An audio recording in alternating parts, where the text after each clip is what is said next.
Well, it's now time to welcome in Maderas Director of Instruction, Chris Mayson. Chris, welcome to KUSI's 19th hole. Thanks for having me, Rick. Yeah, before we start, let's talk about one of your students, Brendan Steele. He finished tied for 28th with a 3-under today. You said you helped him this week. What did you do for him? Yeah, I was out there on Tuesday working with Brendan, and we're working on rhythm of the putter and a bit of putting process. And he had a good finish today, and he can take the momentum into Phoenix next week, where he usually plays well.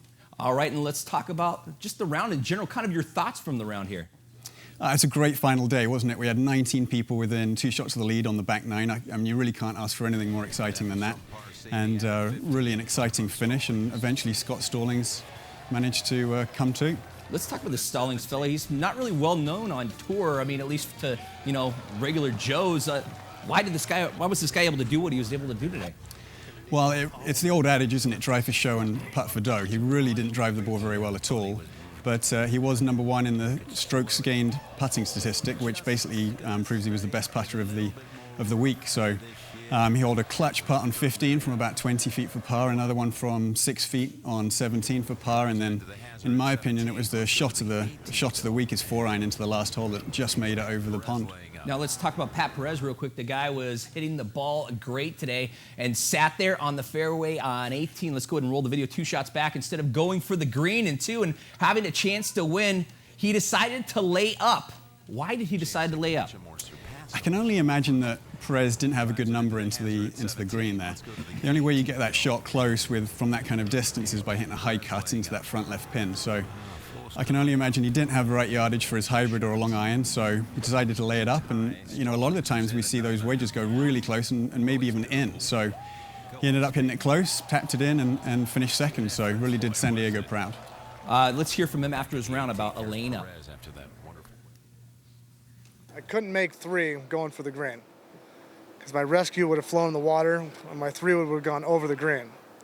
And over the green, depending on where you hit it, I didn't think I could chip it in, so I thought, I'll hit it to about 90 yards. And like you see all the time, your guy hits and it spins down, and I don't know how it didn't spin any more than that. I hit a perfect shot, and I thought it would spin, right into the hole, and just came up a little short. Now, I got to ask about some of the other guys. How much do nerves come into play when you have so many players within a shot of the lead? It seemed like all of them, except for Stallings, basically played themselves out of it. Is it something with your psyche? There's so many players in with a chance of winning that obviously nerves are going to come into it. That's when it's important that you run your process and do a good post-shot routine. I really thought Jordan Spieth and Gary Woodland were going to come out on top, and they were looking good going into the final 9 holes, but they just started spraying it all over the golf course, hitting the rough, and even though they made some great up and downs on number 10 and 11 to stay in it, they just kept hitting the rough, and eventually the South course showed its teeth, and they finished way down the pack. And here are some of those guys talking about how they played themselves out of it. Played all right. I just hit a couple drives offline. Missed a short putt on 10 for par, unfortunately, and all in all, I was hitting it where I was looking, and I gave myself a few opportunities. It had nothing to do with being in the lead for the first time. I just lost control of the golf ball. My ankle's pretty messed up. All in all, I had no control over the golf ball today whatsoever with any club. It was tough.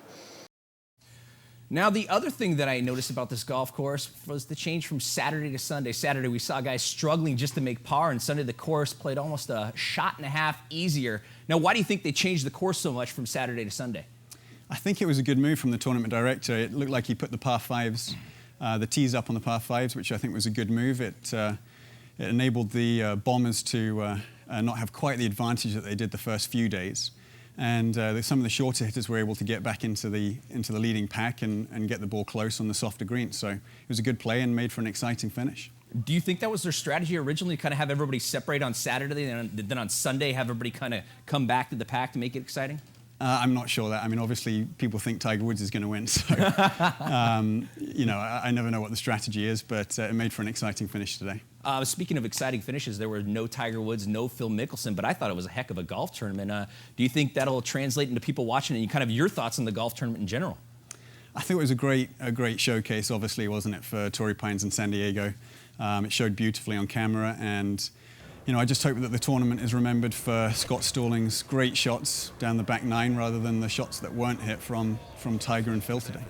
And speaking of Tiger and Phil, I have to ask you this question because we always seem to ask it.